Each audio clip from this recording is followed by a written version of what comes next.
No. So is it worth watching? Let's start with that. I don't.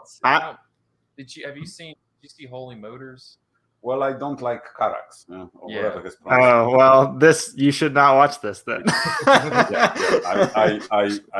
He drove me nuts, Okay, I don't. This movie will drive you absolutely nuts. I liked it a lot, but I could see someone just like grinding their teeth the entire time. Yeah, that's how exactly. You described my reaction. I probably watched one film through, and then tried to give him another chance. And just give up. Do you remember what the movie was you watched? If it wasn't Holy Motors? Well, it was one of his earlier ones, Okay. I've only seen 3. I've seen Annette, I've seen Holy Motors, and I'm not sure how to pronounce the name, Mova Sang.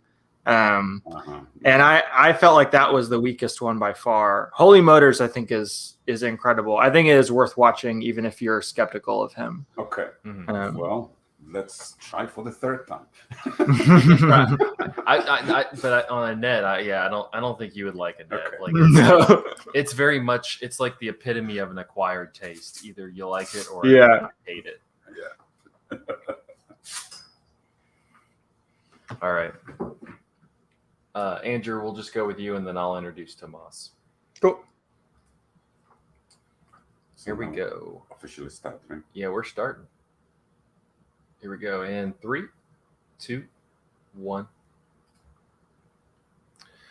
And welcome to episode 366 of Cinematary. I'm your host, Zach Dennis, and I'm here with Andrew Swafford. And joining us today, my friend Tomasz Borchal. Tomasz, thanks for coming on. Thank you. Today's very honored. It's it's a great honor. And you actually finished an entire year, worth of. You had 366, right? So that's. I didn't even think. Yeah. Now they have an episode for every day of the year. Okay. So Please, so if you want to do that, since so every day of the year. So people can really stay hooked, right? That's true. Yeah, daily dose. If you're really committed, you can go for a whole year. On today's episode, we'll do movies that we saw this week in part 1, and then in part 2, we'll be continuing our Young Critics Watch Old Movies series with 1967's Point Blank. I do want to direct everybody to the site.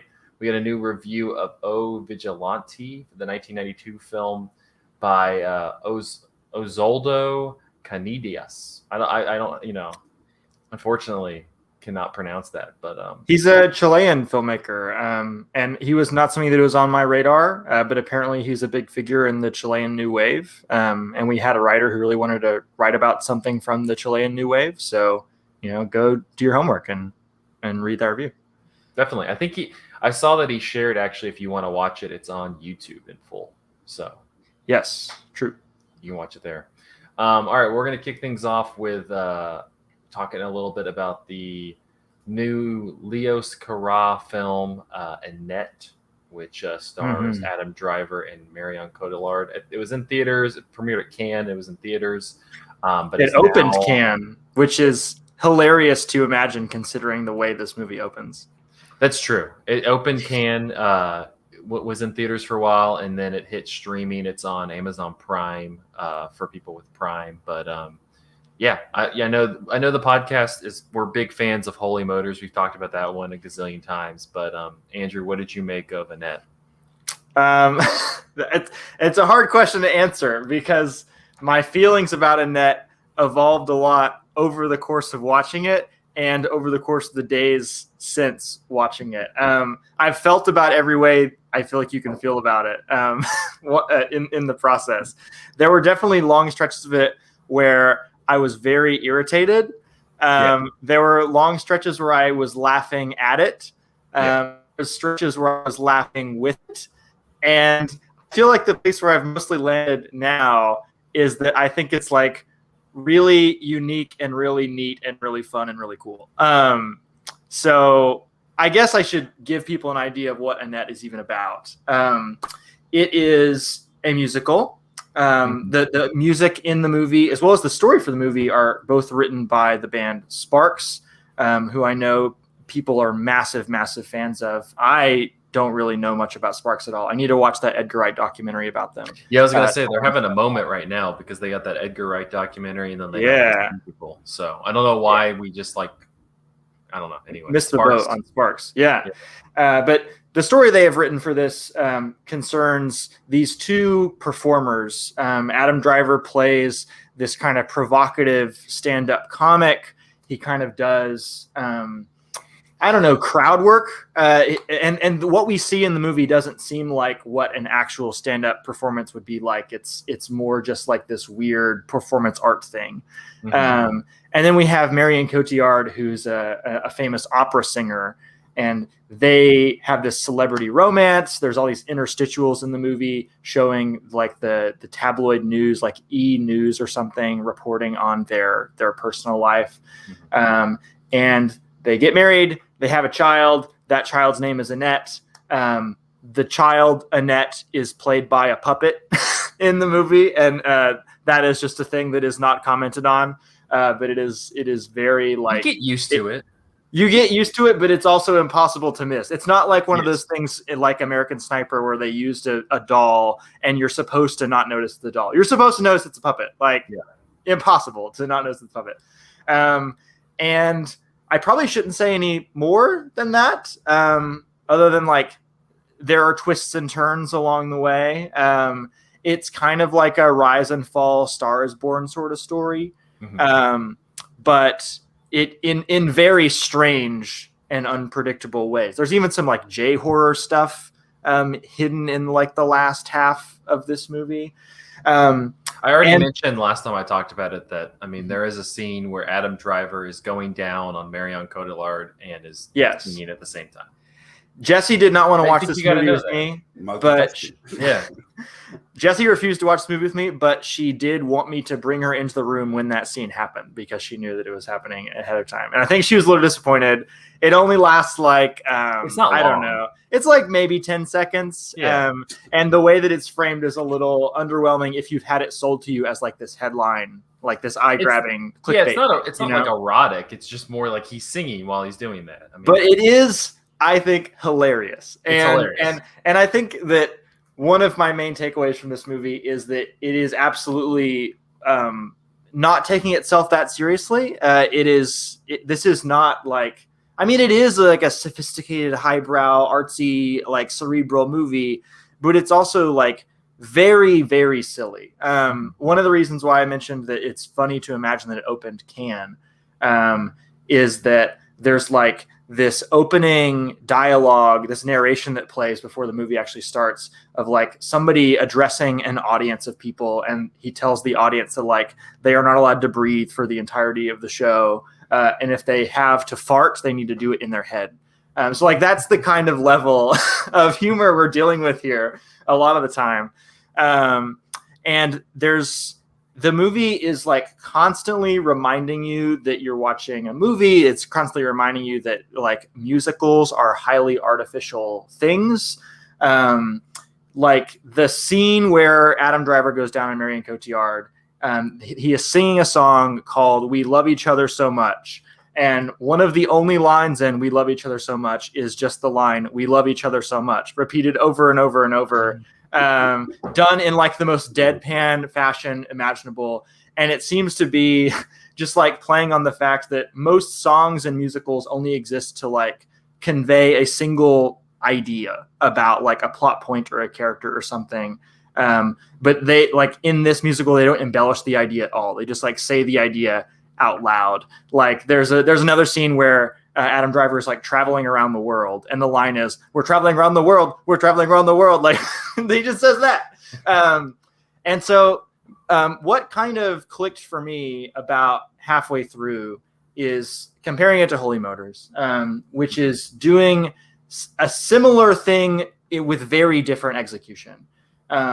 So the basic conceit of Holy Motors is like you're watching this actor character played by Denis Lavant, like getting into and out of all of these roles. And he's playing like these little 5 to 10 minute scenes, and you see him prepare for the scene and you see him get out of the scene. And so you know it's fake, but you can't help but get personally invested in the scene. And it's like almost a flex. It's showing off like what movies can do. You know, the Roger Ebert quote about movies being machines for empathy. Like you can't help but like emotionally connect to characters on screen, even if you know on like every conceivable level that this is just fakery. And I feel like but it's done like very, I don't know, with a great amount of like pizzazz and style in Holy Motors. Mm-hmm. And this is like so dry. And it seems like Leo Cara, or however you say his name, it's a fake name. We talked about it a couple weeks ago. It's a meme. There's no right way to say his name, I feel like. He's like stretching that idea to its limits, right? There's like this meta intro and outro to the movie that is like, we're not actually watching the movie yet. The first song in the movie is called "It's Time to Start" or "May We Start." I think like, can we actually get this movie started now? And then like we're watching a musical, which is already kind of like an heightened artificial mode of storytelling. We're watching a really weird musical where these songs are like so literal and so repetitive. And we're watching these songs being sung by somebody like Adam Driver, who's not really that good of a singer. And you have something like The Puppet in the middle, where like we're drawing attention to the fact that like, you know, when babies in movies were always kind of like doing weird movie magic to like get around them. And it's also like and like, you know, to your point that it's dry, it's also like abrasively going, all of this is fake and you're kind of stupid to get so enveloped in it. Like it's a very abrasive movie. And so I think that's a lot of the reason why people don't respond well to it, because it's kind of giving you the finger the entire time it's not only commenting on like the actors and like the whole artifice of art itself, but it's also pointing fingers at like you, the audience, for getting so engrossed by it. And I watched it with Michael O'Malley, who this was kind of his ultimate criticism of the movie, that like he couldn't tell how seriously the movie wanted him to take the story. Because you kind of do end up getting emotionally invested in it. And if you think that the final scene's great. Yeah. The final scene is really moving. Yeah. And so if you think that the movie hates you for getting emotionally invested, I could see that being a disconnect. But I see Leo Cara like playing with the weird gray area and ambiguity between noticing, like seeing the strings in a movie and still getting emotionally invested in the movie. Like, I think it's both.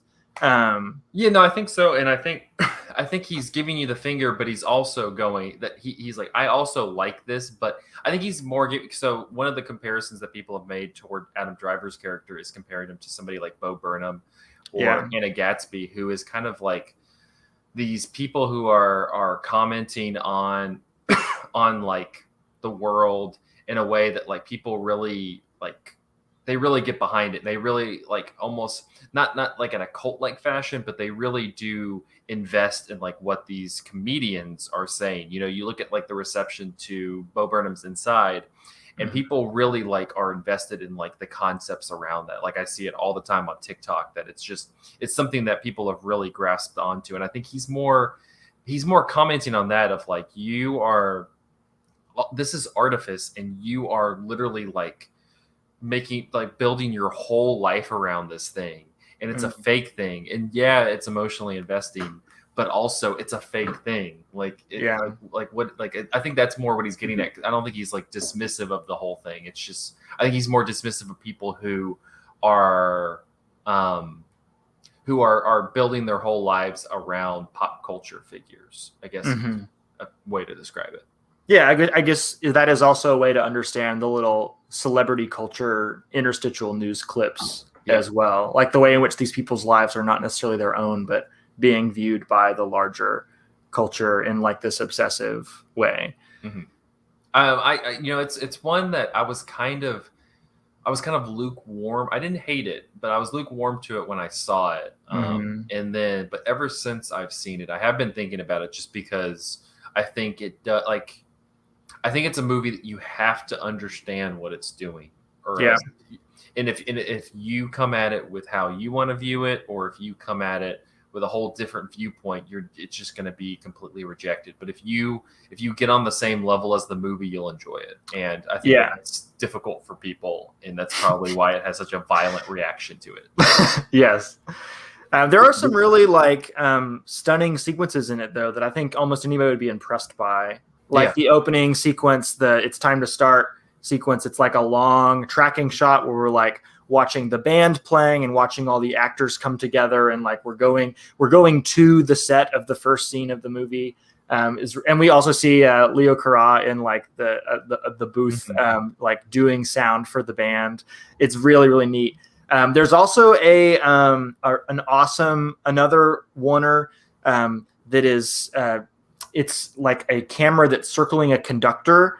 The conductor is played by this dude from Big Bang Theory. I don't remember his name. Yeah. And like he's talking to the camera while he's conducting this orchestra, and the camera movement is like getting faster and slower based on the musical movements of the orchestra. And like it's hard, I think, to explain exactly what it feels like to watch, but it is really like I don't know, thrilling cinematography and like just a really cool conceit for how to convey what is ultimately just like a character talking about themselves to the camera. Yeah. Tomasz, you were going to say something? No, I just you mentioned that it opened Cannes Film Festival. Mm-hmm. Did you read anything about the particular reactions of the audience? Oh, it seemed like it was pretty negative, like almost uniformly negative. From people who like Leo Cara, and for people who were really like on the hype train for the movie on the front end. So I don't really know. I don't know what it's such an odd movie. There's no way to expect this movie, right? So I feel like going in, you are always going to have your expectations like ripped away from you because of what this thing is. It's a ride because like I was kind of the same way with you. I was hating it at times. I was very much enjoying it at times. I was confused by it at times. It was very much an experience, and I went and saw it. And I was in a theater just by myself. It was cool. There was nobody else in there. No, Zero people. There's nobody else in there. But it was worth seeing. Like it was a cool movie. Pandemic or not? Yeah. I think even if we didn't have a pandemic, I can't imagine there being many people in there. But yeah, no, I liked it. But it's very much like it's as we get to the point where do we recommend it? I don't know if I recommend it to people. If you want to watch a movie, a new release that is not going to be like the same old experience of like, your normal new release rollout. Like this does not fit into any like clearly, like it doesn't slot into any genre category. It's not like any movie you've seen before, except maybe kind of Holy Motors, which isn't like any movie you've seen before. It looks really nice. The performances are weird and ambitious. Adam Driver's really good in it. So like it's an experience. Extend himself, he's good in it. Yeah. One fun tidbit: I read an interview with Leo Cara, and they asked him like, "Why did you decide to work with Adam Driver after working with Denis Lavant for essentially all of your other movies?" And he said that what he liked about Adam Driver and what he liked about Denis Lavant were the same thing, which is they both look like monkeys. It's fair. I mean. He's that kind of a guy who is handsome but not really. Yeah. Exactly. Well, Annette, it's on Amazon Prime. If you are interested, it's definitely an experience. And if you have not seen Holy Motors, you should go watch Holy Motors. Yeah, go watch Holy Motors. I wanted to talk real briefly about a movie I caught this past week. It's on Criterion Channel now. It's directed by Mikio Narusi, Sound of the Mountain from 1954. And this one, mainly I was interested in it because I'm deeply in love with Setsuko Hara, and Setsuko Hara was in this movie.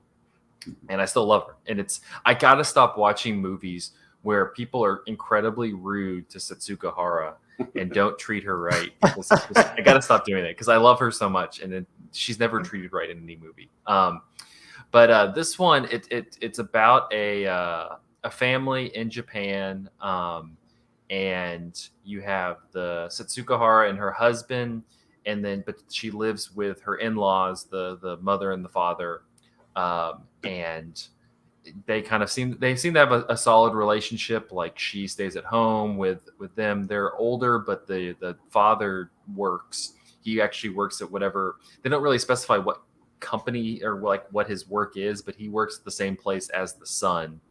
And she's kind of doing a lot of the homework. She's not, they've talked about how they've had a maid, but she's doing a lot of the cooking and the cleaning and just kind of taking care of the family. And it becomes clear to the father that his son is clearly having an affair, and so at first you kind of get this whole storyline where his secretary is somebody who he knows has been like hanging out with his son and knows who he's having the affair with. And they have like these really tense scenes where he's like questioning the secretary, and she's like, fine, I'll tell you. And then like he ends up like confronting the son, and the son is just like, it's just what it is, like he keeps calling Setsukahara's character a child. He's like, she's just a child, which is such a weird way to describe your wife. And so he's like, she's just a child, I just find other way. A child I'm married to. Yeah, exactly. I'm just like, I have to go and find other outlets. And then you also have this other storyline where their daughter also comes home because she also has 2 kids, and she's kind of pretty much on the outs with her husband. And so you kind of have all of these like marital strife. You have the Setsukahara character and her husband who are kind of struggling. You have the daughter and her husband who are struggling, and she comes and lives with the family, and she has like this she clearly feels like she's second fiddle to everybody there. She's second fiddle to the son. She's second fiddle to Setsukahara's character. She just feels very much like the redheaded stepchild of this family.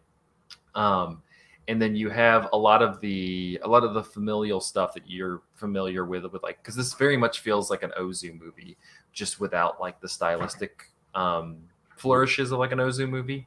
You get a lot of just kind of like how different generations are kind of approaching like this. You have the father is just kind of appalled by a lot of the actions of the son, and he should be. His son is a fucking asshole the entire movie. Like the entire movie, he's just kind of like, yeah, I'm just cheating on or whatever.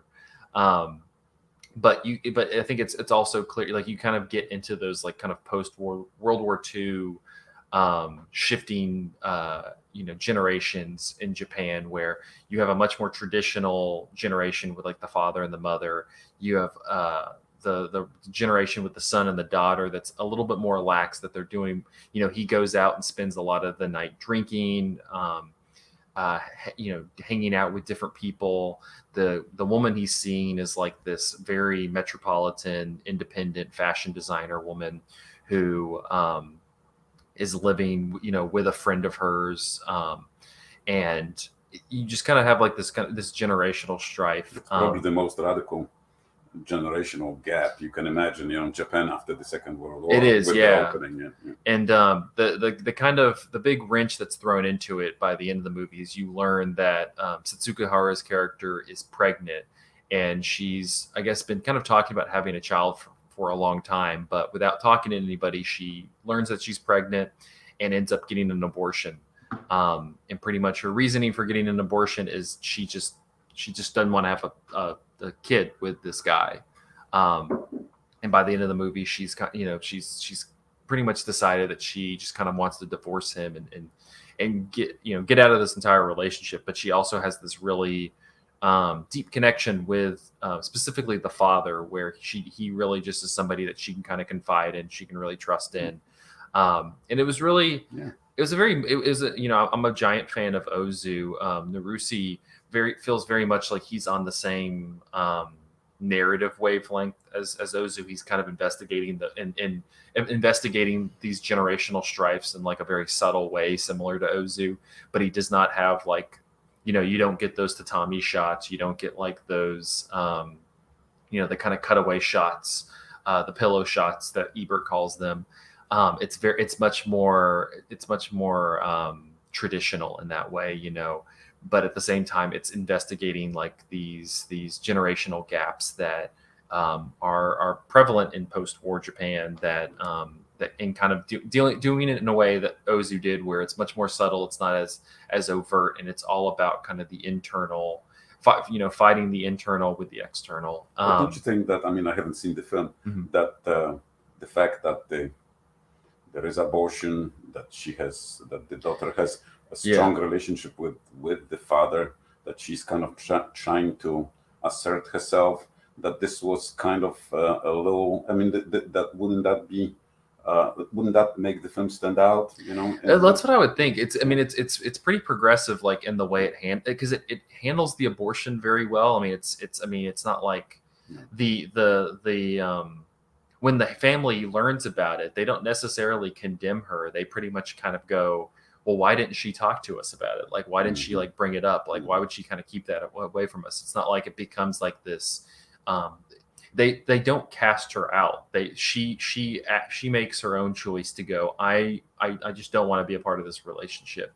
And you kind of have, it's a kind of a frustrating movie, because you have the son who is just, he's very ingrained in like that kind of shifting salary man, Japanese male, kind of that white lifestyle, where he's just very focused on kind of getting his money and, living his life the way he wants to live it. Like he has a very American way of doing things. He's very like, I'm going to do this the way I want to do it. They talk a lot about like the woman who he's seen talks a lot about like how he's kind of abusive. Like he'll make her sing even though she doesn't want to sing. Like, and I think a lot of the turmoil is the father kind of going, the father kind of seeing what his son has become, reflecting on like, did I do this? Like, was I like, the catalyst, the responsible for it? And, can I change him? And that's what's kind of frustrating about the movie, is he's constantly kind of approaching him about it, but it's clear that he doesn't want to change. Like, he's actively made this choice to be this way. It's an interesting movie. It's on Criterion Channel now. I think if you're a fan of the Ozu, if you're a fan of Ozu movies with Setsuko Hara, whether it's Late Spring or Tokyo Story or things like that, this is also one of her great performances. I think I always like to see non-Ozu Setsuko Hara movies like this, and No Regrets for Our Youth, the Kurosawa film, are kind of interesting. It's interesting to see her in that and in those movies without the Ozu lens. And so I'd recommend this one, Sound of the Mountain. It's on Criterion. Zach, this is somewhat unrelated, but I guess I've never asked you about this. Have you seen Millennium Actress? I have not. Ooh. What's the title? Millennium Actress. It's an anime film by the late great Toshi Kon, and it's about Setsuko Hara. It's like a lightly fictionalized and greatly stylized biography of Setsuko Hara. You should watch it. You would love it. I'm done. Like, of course I'll watch that. He's got his evening. I love her so much. I think Setsuko Hara might be my favorite actress. I love Setsuko Hara so much. She's such a good actress. Wow. She's so subtle with everything. It's amazing. I've got some Japanese actresses. I'll run them by you for comparison. Okay. Andrew, I toss it over to you. You've been on this is a completely different field, but it's Muppets. How different is it really? We had the doll baby, the puppet baby from Annette, and we got Muppets. Recently, Fathom Events did a screening of The Great Muppet Caper, which recently celebrated its 40th anniversary, I think. And I went to see it kind of on a whim, and loved it. It was so fun, so enjoyable. And I have never seen like the classic run of Muppet movies. So I have I've taken it upon myself to watch all the Muppet movies in order. So I've watched 3 of them, and the chronology of the Muppet film series kind of has a couple arcs to it. There's the first 3, which are like globe-trotting movies. The first one is about a trip to Hollywood. The second one is about a trip to London. The third one's about a trip to New York. And then after that, they kind of move into Muppet adaptations of literary classics. So things I'm looking forward to are the Muppet Christmas Carol and Muppet Treasure Island. They also did Muppet Wizard of Oz. And then there's like Muppets in Space, which is like off doing its own thing. It's not a musical. It's the only one that's not a musical. And then there was the remake or the reboot movies with Jason Segel, The Muppets and Muppets Most Wanted, which I've seen the first of those. But I wanted to talk about the little trilogy of like the globetrotting Muppet movies, The Muppet Movie, Great Muppet Caper, and Muppets Take Manhattan. I wish I could say all of them were good. One of them, unfortunately, was a major disappointment for me. But The Muppet Movie is a lot of fun. It is the movie that that Rainbow Connection comes from. The movie basically opens the Rainbow Connection after a very short, also kind of Annette-esque It's Time to Start sequence. And like that is just like a Rainbow Connection is like such a sincere, beautiful, amazing thing in and of itself. But it is also contained within this broader story that is also very sincere and sweet. Though ultimately, like where it ends up landing is it's kind of like a Hollywood myth making thing about like, you know, how you can go to Hollywood and anybody can make it here.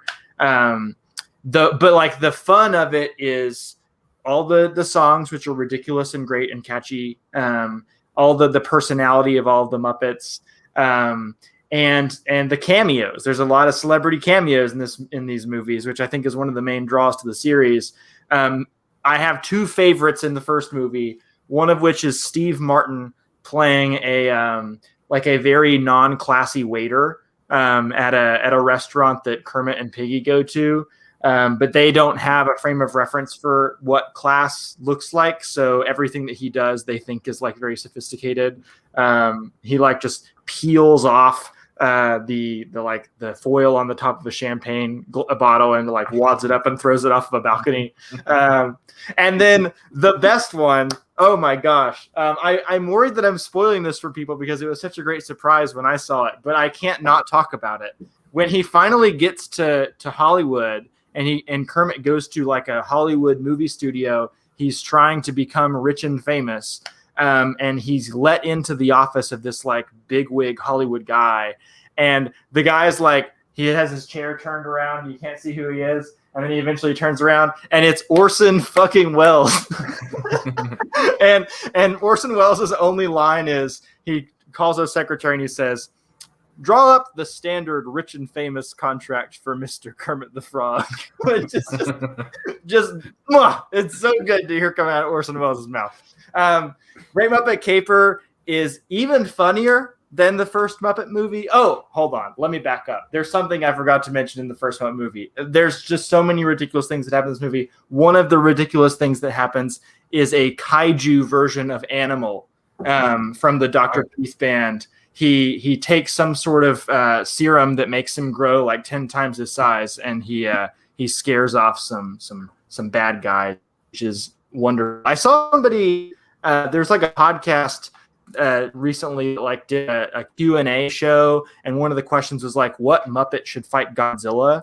And the answer is obviously kaiju Animal. Like there's no other answer to that. Anyway, yeah, we didn't cover that last week in our Godzilla episode, unfortunately. Right. Animal, we've already done Godzilla versus King Kong. We need Godzilla versus Animal. That's the next one in the whole like Adam Wingard Godzilla verse. Great Muppet Caper, even funnier. And it adds a lot of meta stuff that wasn't in the first movie. Like it opens with the title sequence or the opening credits, and Kermit and Fozzie and Gonzo are in this hot air balloon as the opening credits are like going over the empty space in the sky. And I think Gonzo or Fozzie is like, I hope we don't fall out of this hot air balloon. This is really dangerous. It's really high up here. And Kermit's like, well, we're not gonna follow this hot air balloon. It's just the opening credits. You know, there's no way anything bad could happen to us this early in the movie. And it's like that kind of humor throughout the whole film. And it's like, God, it's just so like tightly written and funny, like, and clever in a way that I feel like family movies aren't clever anymore. Like it almost never just kind of going for the lowest common denominator, like just silly, fart joke humor, to use kind of an overused phrase. There's always something like kind of, I don't know, just smart and witty about it, that I feel like is kind of absent from family movies today. And I don't really have, I do have a couple more things to say about it. One of which is that this movie involves, and I texted Zach this immediately as it was happening in the theater. I couldn't not text during the movie. This movie involves Charles Grodin falling in love with Miss Piggy. It also involves 3 Busby Berkeley style musical numbers using Muppets, one of which is like a $1 Million Mermaid underwater like swim choreography sequence with Miss Piggy swimming through all these human figures, which is like amazing. And like you're in Great Muppet Caper specifically, you're like constantly asking like, how did they do that? There's one scene that people have probably seen in like GIF form of Kermit the Frog riding a bicycle. It's like, where are the strings? Where's the hand? How are they making this happen? In Great Muppet Caper, they do that, and he's riding a bicycle alongside Miss Piggy, and Kermit like gets up on the seat of the bicycle on one foot and is like doing tricks and stuff. And then the song culminates in like dozens of Muppets riding bicycles, like all converging onto the same road. And like all of the like, how did they do that? Synapses in your brain like just explode into like exponential numbers. So it's just like amazing, incredible, impressive. Like I was sold that Charles Grodin like falls in love with Miss Piggy. Falls in love with yeah. Because really, it's like you said, Charles Grodin, and I was like, I'll watch that movie. Yes, you should. You should absolutely watch it. The third one, Muppets Take Manhattan. Not very good, in my opinion. Downright bad. Cursed is what I said on Twitter. It's like a gritty New York movie. It's like, on one level, I want to get behind it because it's like a class-conscious Muppet movie. It's about like Kermit and friends going to New York to try to make a Broadway play. And instead of Orson Welles being there to write up the standard Rich and Famous contract for them, they just like hit brick wall after brick wall after brick wall, and they're like poor and hungry and can't afford food, and they have to like split up and not be friends anymore because they all have to go find like awful jobs in various parts of the country.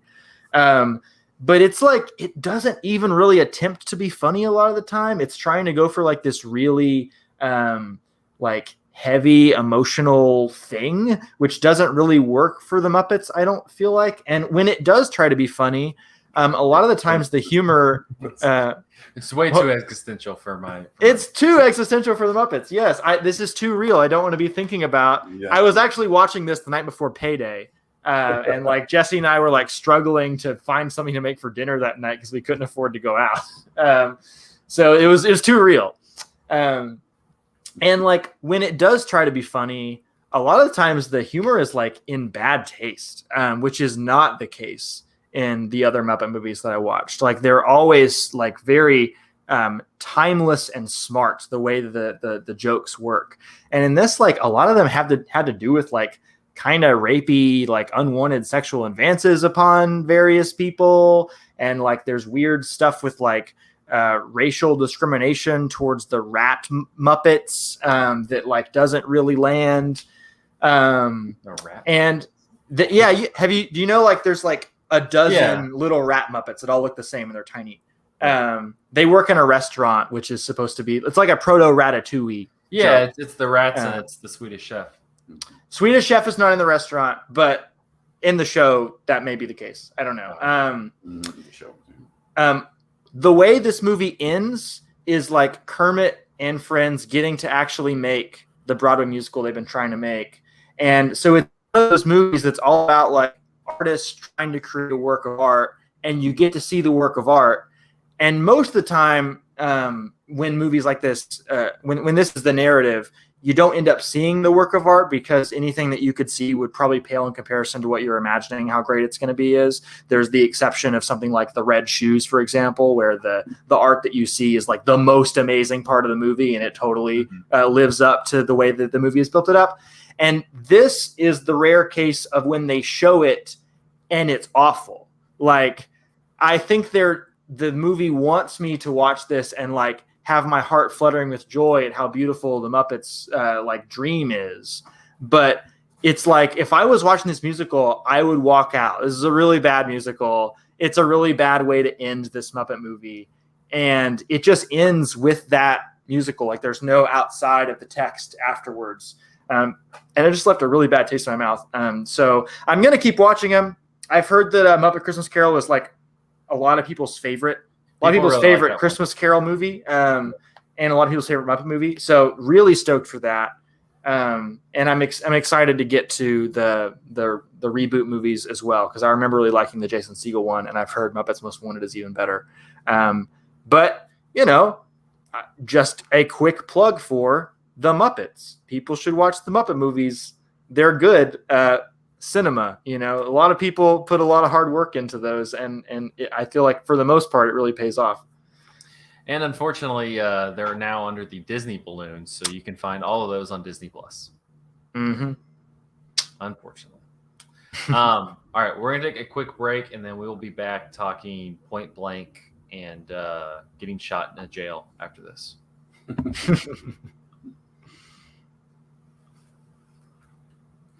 Good break for the bathroom break too. Yeah, I'm gonna go get some water myself. So is he listening?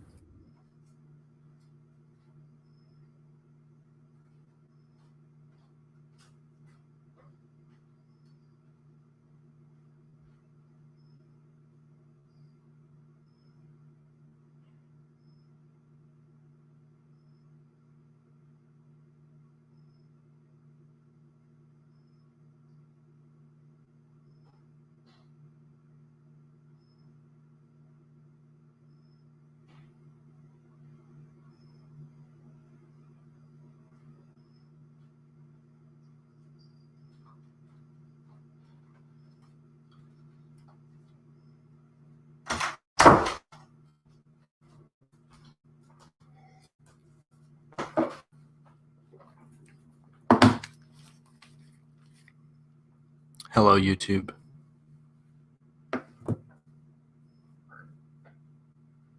How are you?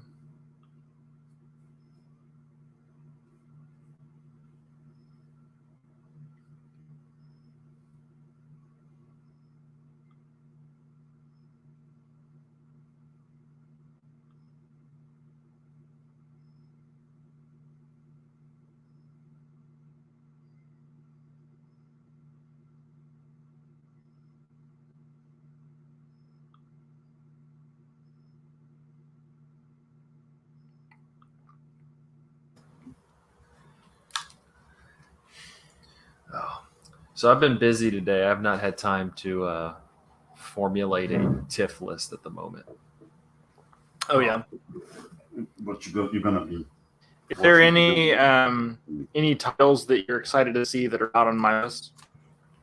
So when you go to Toronto, are you planning to kind of like watch the same movies or try to cover together as many? That's what I was wondering. Yeah, there's some overlap, but I usually there's usually some like I try to do some research and just some random stuff. Because there's those people who I immediately like go, oh, I know their names. But I try to do a little bit of research on just like some, directors or movies that I've never heard of from like different countries those are usually easier to get into because it's not like a big rush anyway.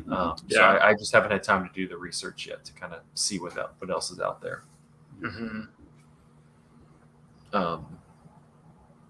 But no, it'll be, I don't know, it'll be interesting because I think it'll be a little less. I mean, naturally, it'll be a little less loose than it's been in years past. But I hope the P&I screenings aren't as I hope they don't make those stringent because those were usually kind of just, chill, first come first serve type thing. Mm-hmm. I'm very excited though to watch the new Apichatpong Weerasethakul movie at 9 a.m. First thing in the morning on the first day of the festival. It's gonna be beautiful. I can't tell you how I think I liked A Hidden Life so much because I watched it at like 9 a.m. and it was like a nice for a morning movie. For a movie about Nazis and them killing somebody. It's very peaceful for the morning. Well, those those scenic Alps, probably helps. I had some Tim Hortons coffee in me and a donut. I was good to go. All right. Did you get your notes? I got some notes. Yeah. Okay. But, I don't want to teach. Yeah. So, Tomasz, It got shorter. I'm sure Zach will have you say this on mic, but what's your relationship to this movie? Do you teach it? Have you studied it or what? So I retired recently, but while I was working at a local university, I did teach film, and I taught. I used portions, used sequences from Point Blank in my introductory class to the language of cinema. And I used those portions to demonstrate, creative editing, like the use of flashbacks, and transitions, a lot of match cuts. Yeah, exactly. So that worked, and I like to bring some older films. It's 1967. I was already alive, and getting into my teenage years.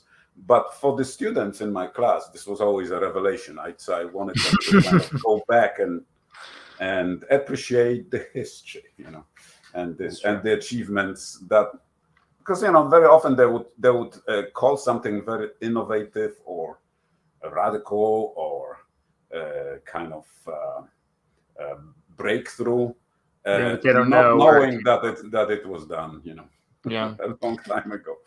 Well, I'm sure we're guilty of that at many points in this podcast history. Well, you can't help it. It's you have to live your decades to accumulate that perspective, and just the hours you have to put in to watch so much cinema. And Zach is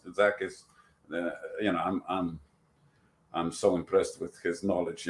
For a guy his age, he knows so much. Well, that's the spirit of this series, right? Like we're trying to do our homework and go back through the decades. He actually goes back because he wants to. I'm the one who on Saturday watched 8 George Méliès short films. So that's just it beats me. They were so good, you are filling in some of the when you bring up films like the Narusa, I feel like you are exposing my gaps. Well, I don't know. For me, I like to go back and hit the classics, but I also like to go. And I think that's what we like to do with the series, from going from English language to foreign language, is movies have been around for all over the world, not just America, since the early days. And so it's also interesting to go back and watch a Japanese or a Chinese or a something from South America from the 30s and the 40s, because you're people have been doing this for nothing's really that original. People have been doing this forever. Cool. Let's talk about it. I wasn't really going to do a note sheet. I figure we just kind of jump in. So we are switching to Point Blank, right? Yeah, we're talking about Point Blank. You get to talk now. Well, I just as a bit of background that can kind of. Oh wait, are we recording? Mm-mm. Okay. Not yet. Are we recording? No, we're not recording yet. I'll introduce you. Don't worry. All right. Okay. Here we go. In 3, 2, 1. All All right, and we're back with part 2 of episode 366 of Cinematary. In this part, we'll be continuing our Young Critics Watch Old Movie series with 1967's Point Blank. Just real quickly, directed by John Boorman, from a script by Alexander Jacobs and David and Rafe Newhouse. The film stars Lee Marvin, Angie Dickinson, John Vernon, and Keenan Wynn. The synopsis: a ruthless crook, Walker, is betrayed by his partner Mal Reese, who leaves him for dead on Alcatraz Island. Having survived, Walker returns years later to get revenge. He gets his first lead when a mysterious man tells him that Reese is now part of a vast criminal organization and dating Walker's wife's sister, Chris. But after contacting Chris, Walker discovers that in the truth she loathes Reese and is willing to help him get justice. Tomasz, I'm going to start with you because I know this is something that you've taught in your classes, and you pointed out to me that you love this film, and so I'm curious to kind of start with your history with Point Blank, and I guess why it's a movie that you teach to students to kind of teach them about the history of movies. Well, before we got on air, I mentioned that I used that film because it has some incredibly remarkable illustrations of creative, very innovative editing, of wonderful mise-en-scène, transitions. It's just so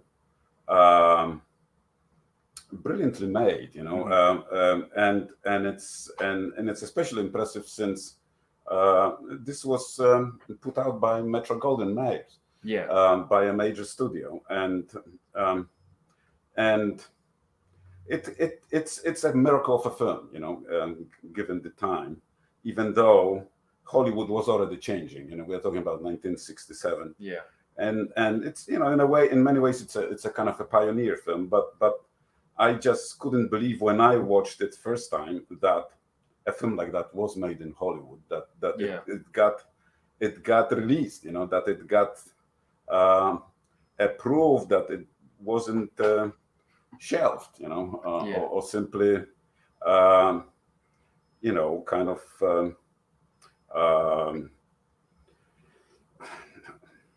of like corrupted or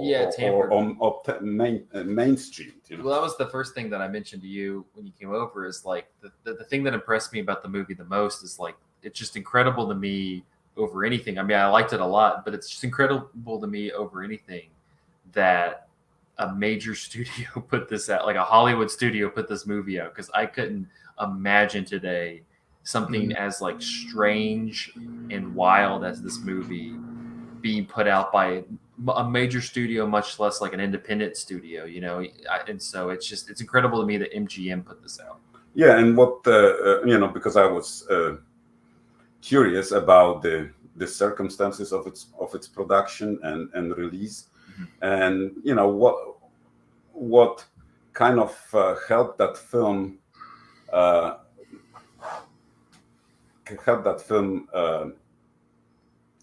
become a reality is that first of all there was there was a Lee Marvin, and the star of the film, who really believed in it, who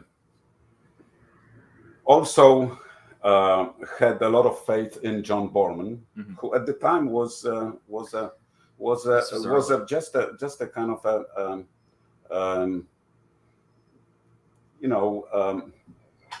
really, is he a journeyman? Is that an appropriate word to call John Boorman? Yeah, I mean he was not not just well known. He was just at the beginning of his career, and he had some film, I forget, like Catch Us If You Can, which was about some rock band, and it was kind of trying to imitate the Beatles documentary, but he didn't have much to his credit, and yet whoever noticed him in England arranged for him to come to Hollywood and make that a film, point blank. This was his first American film. It was his first film in color. And to have that trust, and then obviously he clicked with Lee Marvin, and Lee Marvin kind of protected that film, and Lee Marvin also, kind of put his foot down in his kind of dealings, relationship with the studio executive, and so. I should mention one more name. There was this one of the big bosses at Metro-Goldwyn-Mayer who was responsible for the final approval of the films and especially editing of the films. And her name was Margaret Booth. And during the, what do you call it, like the final, nice street sweeper. Yeah, the street sweeper. Am I am I in trouble with the car? No. Okay, yeah. Wanted to run and repark it. No, but she was there when they have the final rushes, and they watch the final product together with the studio executive, and their reaction was they were puzzled. They didn't know what to do with it. They didn't want to kind of put their name on it, and they wanted to make a lot of changes. And she stood up and said that if anybody tampers with that film, even in she liked it so much, and she was kind of another person that made that film happen. Yeah. So. I think I just noticed from like doing some cursory research that it was that Lee Marvin was very much like whatever John Boorman wants to do. That's what we're gonna do. He had a lot of free hand. Yeah, I mean that's what Boorman was very, because he's like, this is literally my first American movie, and I'm getting final cut. I'm getting all this stuff. He's pretty much getting treatment that a John Ford or a someone really established, or something like that, would be getting on his first American movie. Andrew, I know that you'd seen this relatively recently. I mean, what was your impression? Yeah. Point blank. I should give a caveat that I have not watched this like in the last couple days. I watched it about a week and a half ago. I watched it at Central Cinema here in Knoxville because they just happened to be showing it a week and a half before. I'm envious, that you had it on the big screen. Yeah. A friend of mine, a friend of the show, Nick Hinker, who was one of the people who owns and runs Central Cinema. This is one of his favorite movies, and they were doing like a staff picks series, and so this was his staff pick. So thank you, Nick, for showing this movie. And I went to really not know anything about it, so I guess I went in similarly to what a lot of audiences in 1967 or like studio execs sitting down to watch this movie for the first time felt, because like all I knew about it was that people liked it. But based on the synopsis, all I could tell was that like it's a crime movie, it's a revenge movie. I was kind of expecting something a little bit more boilerplate, if not like particularly well done. But I was shocked. I was so surprised at what this movie ended up being. Like right at the beginning, it kind of drops you into like this really brutal death scene. Very much in media res. You don't really know who anybody is or what's going on, but there's just like so much chaos in the editing and the sound design and stuff like that. And as the movie kind of unfolds over the next like 10-15 minutes, like you're slowly putting the puzzle pieces together of like who these people are, how they relate to each other. And it proceeds to be this weird, like surrealist dream crime film. Almost, yeah.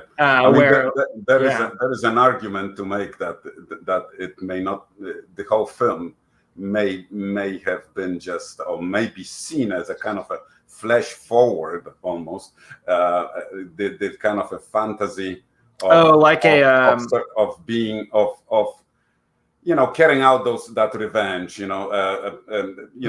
kind of getting satisfaction, getting back for being betrayed and double crossed. Yeah, so I guess it would be like Occurrence at Owl Creek Bridge, by Ambrose exactly Bierce, the Ambrose Bierce story. Yeah, exactly. Yeah, I hadn't considered that, but I mean the movie is so strange and like living in this strange level of reality that I could totally see that.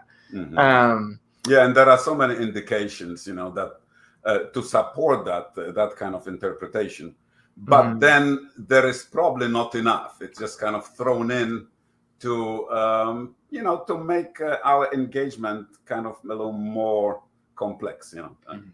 Yeah, complex engagement I think is a good way to put it, because like you're having to engage with the movie on a couple different levels at once a lot of the time. Like you'll be hearing the audio of one scene while you're looking at the video of another scene. Yeah, and you're having to like separate these things in your head. there is that.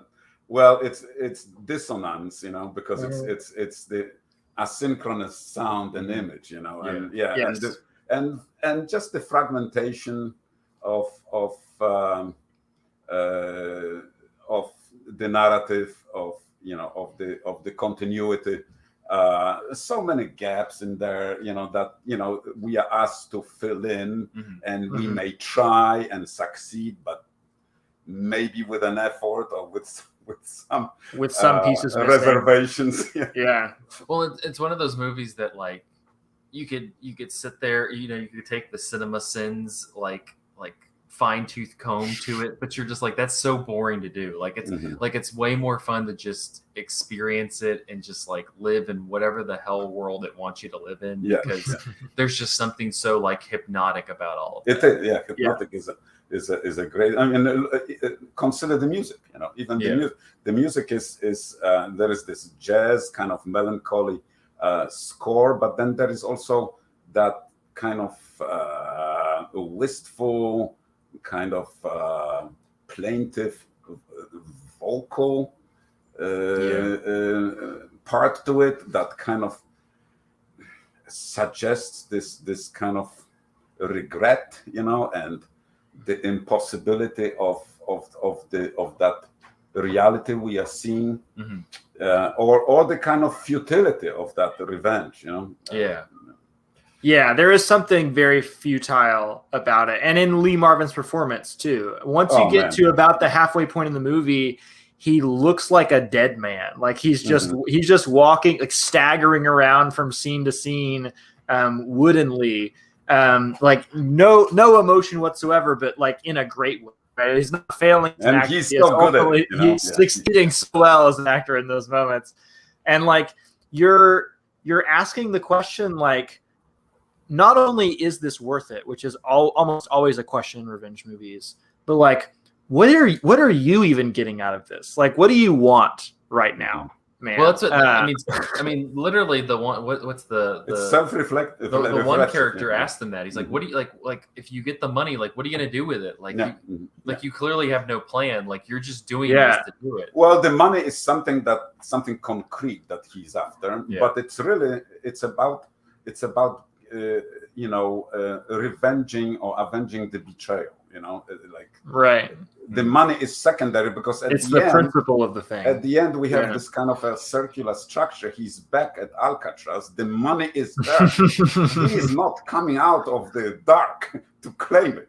Right. He is retreating to where he was when the film started, which supports that interpretation. It may have been a dream. And then in the very, very last scene of the film, and it's really just a kind of an establishing shot.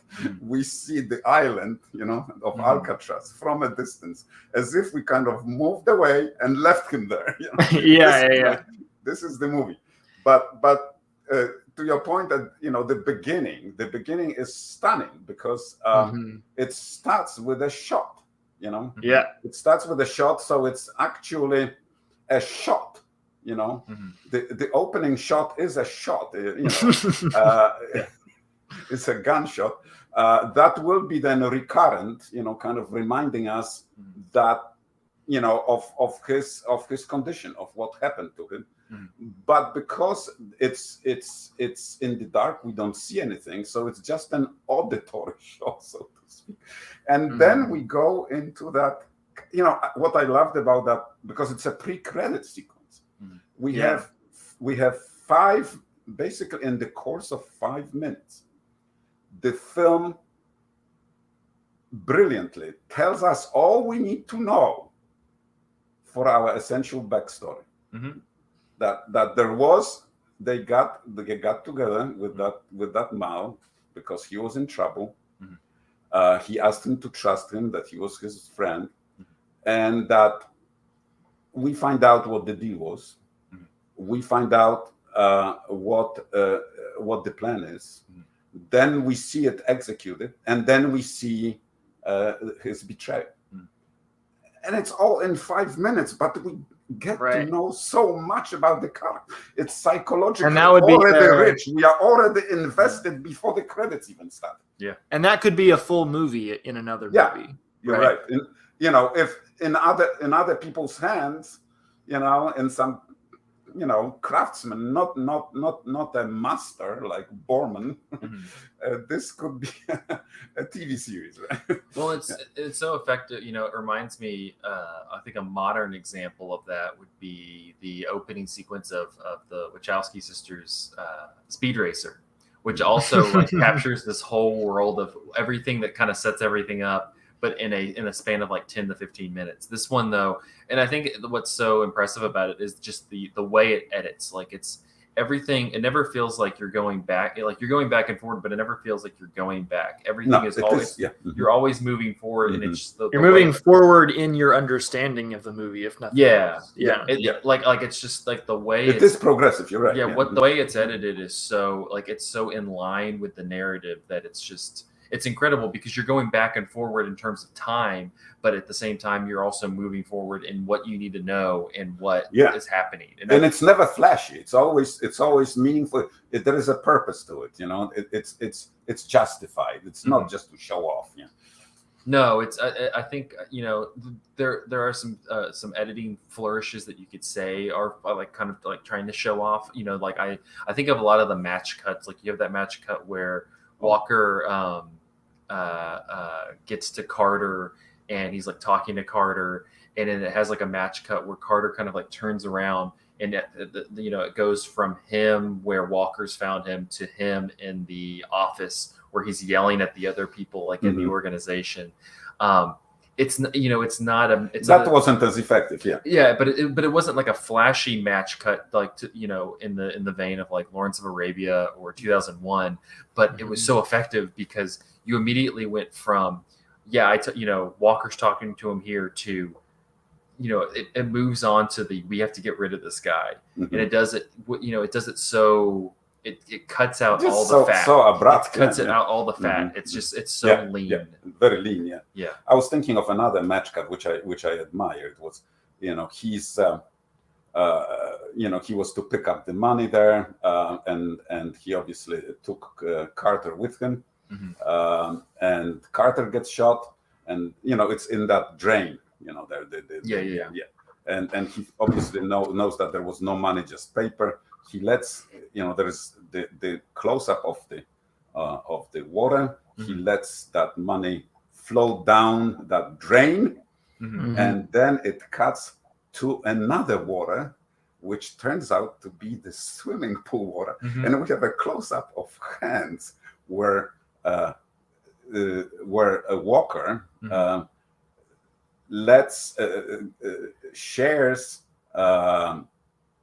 shares a bullet and a wallet. Bullet that Carter was shot with, and the wallet that he found on Carter. He shares that with his kind of enabler or the contact guide, the contact. But only then we find out that after first we see the water and we're just very disoriented, and then we find out first of all that it's a swimming pool. Then we find out that they are actually, during the conversation, we find out that they're actually at the place, right, where that belongs to Brewster, which is the next guy he's gonna go after. And so it's just and because we cut from water to water, those waters are different. They are waters, but they have another connotations. Another example that kind of speaks to the economy of the film would be the sequence where he's gone back to his partner after getting out of jail, his romantic partner and his partner in crime, and she commits suicide. And he goes in the room and sees her dead on the bed, leaves, closes the door, and then later opens the door again and it's empty. And like time has passed. She's just been, her body has been moved out, but there's no real acknowledgement of that in the scene. You just have to kind of put that together in your head, right? We see him at her gravesite later, yeah. But like later, in the moment, right. the movie is so strange. I'm like, did she disappear? Is there magic in this movie? Is this a David Lynch movie? What's going on? Of the body? Who took care of the body? Who took care of the furniture? The furniture is gone.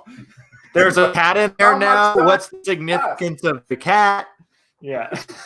But when he's waiting for that guy who delivers money monthly, right? Yeah. Because that's the justification for him, hanging out at that apartment, at that condo. I mean, there is this moment. The apartment is already without furniture, and he just gets kind of feels compelled to open the blinds, and the blinds have a screen door, and through that screen door, he's kind of seen, kind of blurred.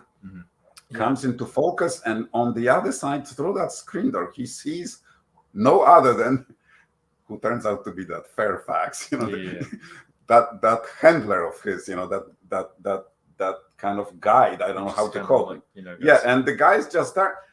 And what's remarkable about that guy is that he's nameless, really. I think to Walker, he's nameless, and he just kind of he's tracking him, and he's always around. He's always around, and he always has some new instructions or some approval, and he's just kind of guiding him along in his journey of revenge. But he's very often he's alone.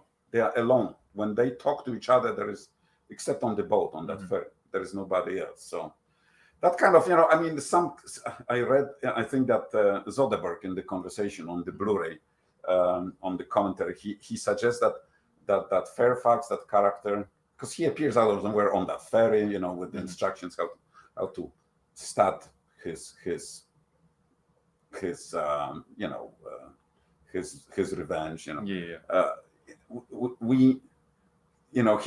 He's there on that.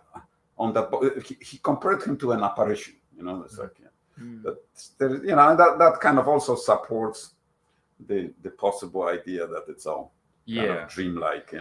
It's interesting because I read in notes, Soderbergh talking about this movie. It's interesting that Steven Soderbergh is like obsessed with this because you can very much feel a lot of his touches just in the way he edits things and he moves scenes, like in the way that this movie operates. I also think that what's interesting about this movie is it kind of is operating on like this kind of teetering level between like the kind of classic film noir, but it's also a noir that's infused with like new Hollywood, and as you say, like kind of this changing of the guard in terms of like how studio movies are made. There is it's in color, right? So it's not noir, but the theme, the character are straight from film noir. There is some play with the shadows and the kind of chiaroscuro and all that. And Soderbergh compares the Lee Marvin character to like a Humphrey Bogart character. Absolutely. Yeah. And there is also an influence of the French Nouvelle Vague, the new wave. There is that too, because there is a lot of modernism there, and the colors, and because a lot of scenes are kind of specifically in kind of unified by a certain color tone. There's the moment where he is looking at those binoculars on the street. There's like this bold yellow, and the woman who's with him is also wearing a yellow shirt that's exactly the same color. Absolutely. It's like the colors are warming up as we are getting closer to, they get redder. They were just kind of silvery and metallic at the beginning. There's just so much to admire. after rewatching it, I feel like, yeah, I'm retired. But if I were to go back to teaching, I could spend a week, I mean, easily 5 to 10 hours on that, on analyzing it, just kind of appreciating the artistry. Yeah. Well, I think, kind of going back to the editing, like to me, it speaks to like, this is like the pure, like almost the pure form of like movie making. Like most movies should incorporate like this type of editing where the editing is informing the story, the character, the mood, like like we've talked about, all of the editing involved in the film is to propel things forward and evoke some sort of feeling from what the characters are doing, from what the narrative's trying to do. And I feel like a lot of modern directors get very, like, they get kind of caught up in like the flashiness of it. They go, oh, they see the cuts and they see that and they think, oh, I want to do that. This is my opportunity. Yeah, like it's more of just like an aesthetic choice. It's like this will look cool. And I think somebody like Steven Soderbergh understands that, no, like it's supposed to inform, it's supposed to propel the narrative, the characters, everything forward. It's supposed to all work together. Mm-hmm. And I think this is kind of as like a teaching device, it works because it's teaching you that, like, this is how you're supposed to make a movie. Like the editing is supposed to be in tandem with everything else. Yes, absolutely. Yeah. Mm-hmm. No, it's and you have Boorman, who then goes to make Deliverance and Excalibur. And, yeah. Well, and I didn't realize that this movie comes out, and it's and Boorman, they started working on it the same year that Lee Marvin is doing Dirty Dozen. Yeah, it's the same. Yeah. Which are just kind of two very different films. Yeah. Two very starkly different, like. Characters, because they are both action films in a way.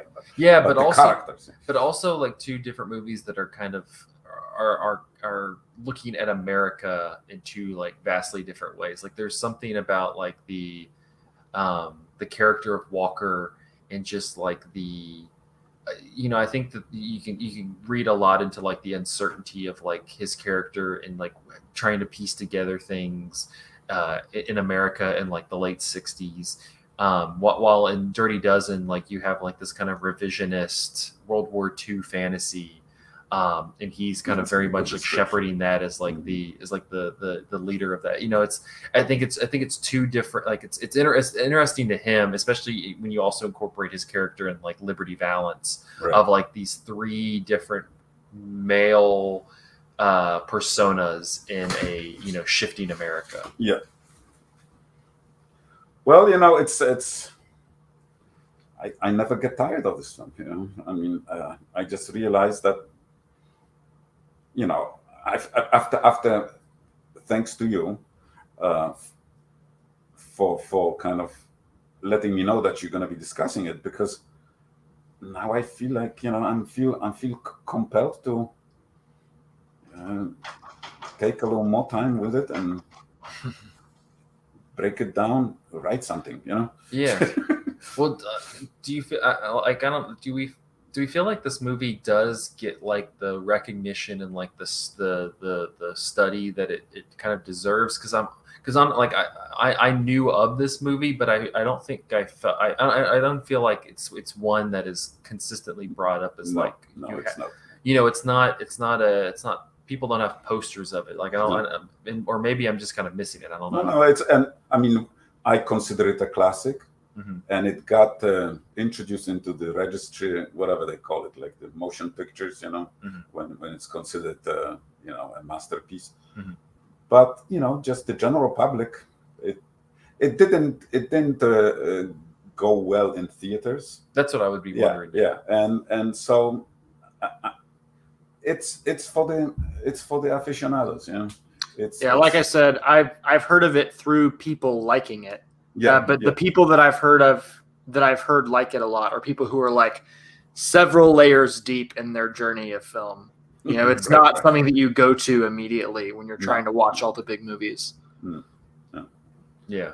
And that's I guess that's kind of what I'm getting at with my question is it seems like one that I feel like should be more canonical than I guess maybe I feel like it is. So, like it's not something that I'm seeing on like the AFI lists or like high on the AFI list or the Sight and Sound list or things like that. You know, it's I think in terms of just the filmmaking, it should be considered much more. You're right. Yeah, I agree. But yeah, I mean, I don't know. Maybe I agree that it's just one of those that's more people have to understand the parts. You have to understand the parts a little bit more, which, I was having a discussion with somebody recently about this with like Citizen Kane, where Citizen Kane like has this, it kind of has this mysticism to it where it's like this, it's the perfect movie. It's the greatest movie of all time.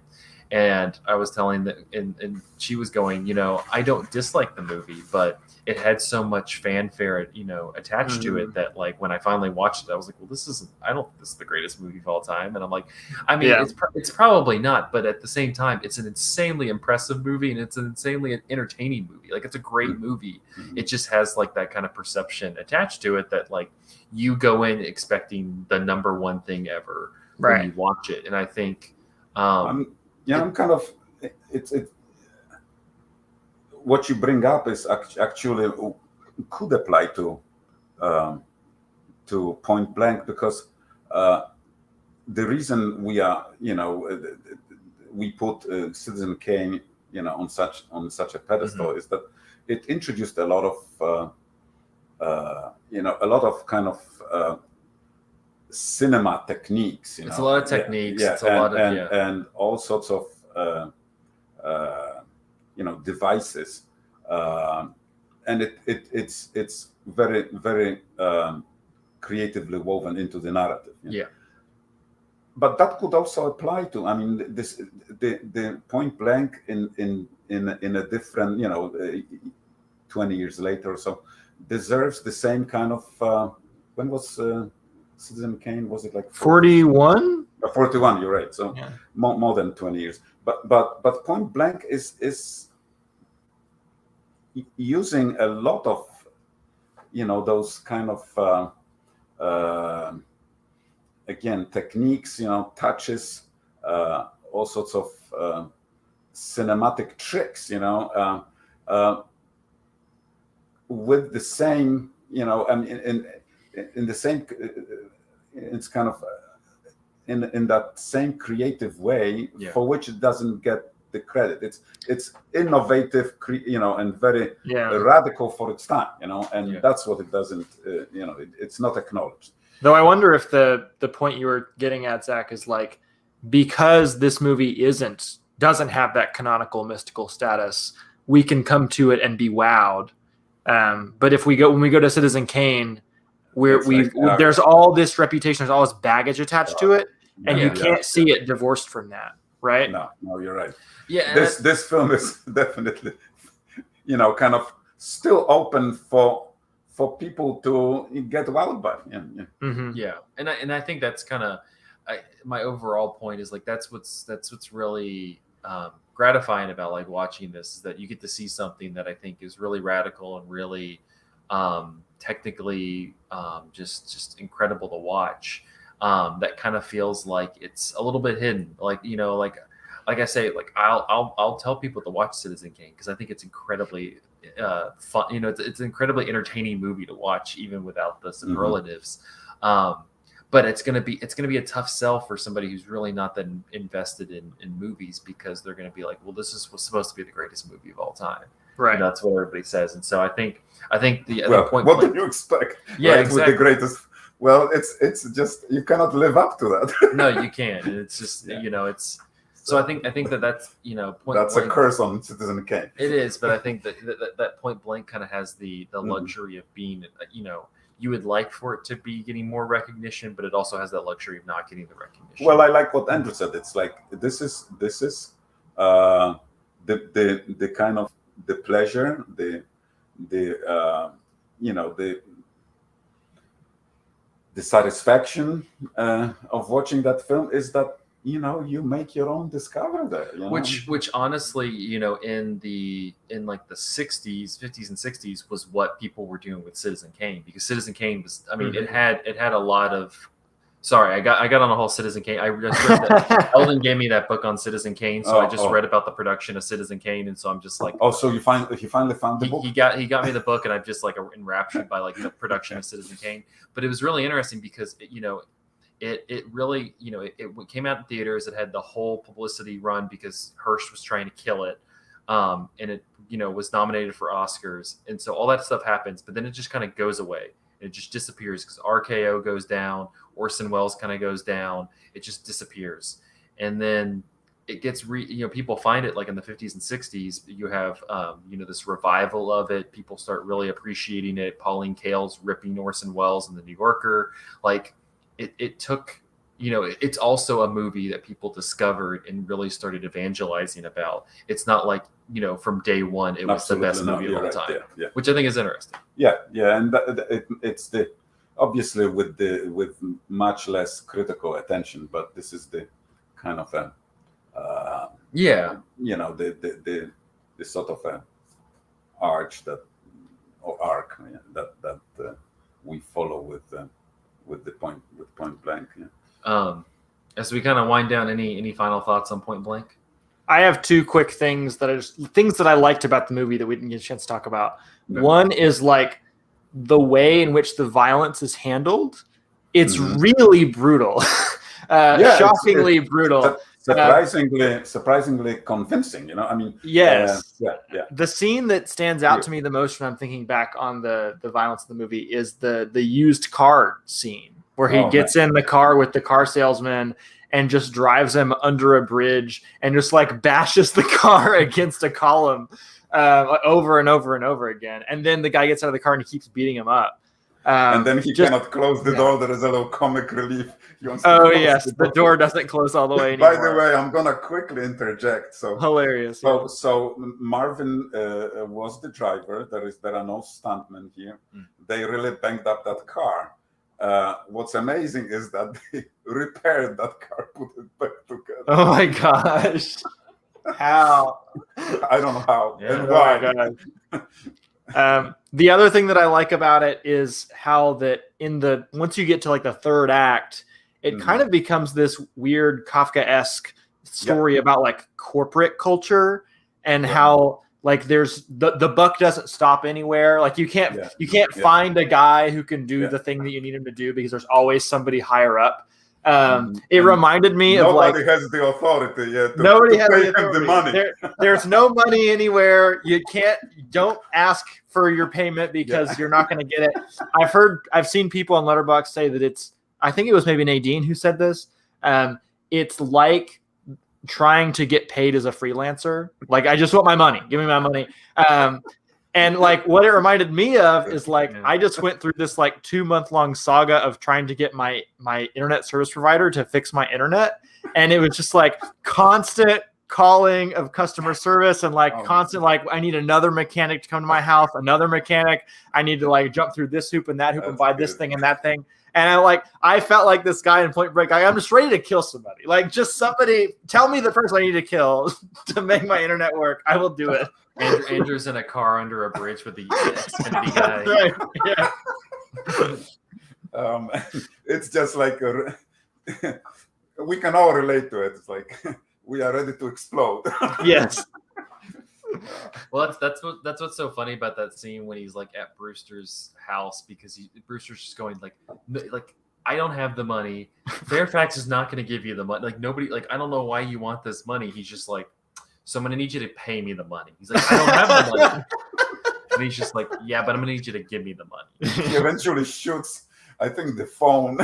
Yeah. Oh my gosh. Because he keeps he keeps explaining to him like relatively logically, like this is why we can't give you the money.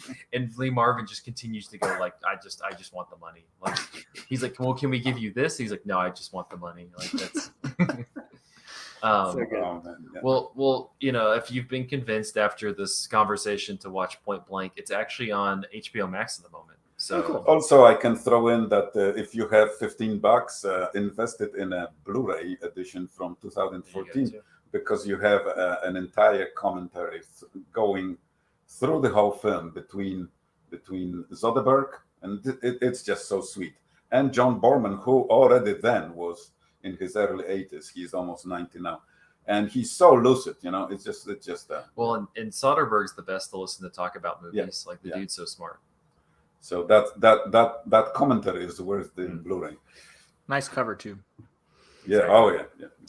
All right. Well, that will wrap up this episode of Cinematary. You can find us on Facebook at facebook.com/Cinematary, on Twitter and Instagram at @Cinematary, and on Letterboxd at letterboxd.com/Cinematary, where you post all the movies that we talked about in this episode.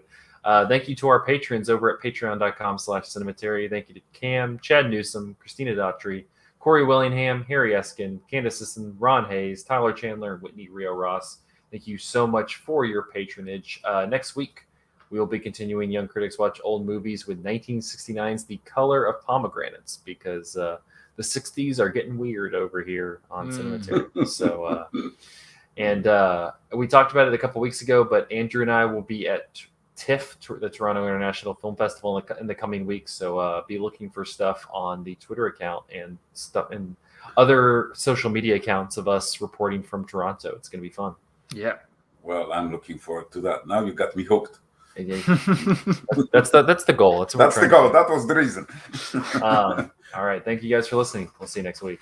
Bye. Bye. Yeah, that was good. Very good. All right. Let's turn it.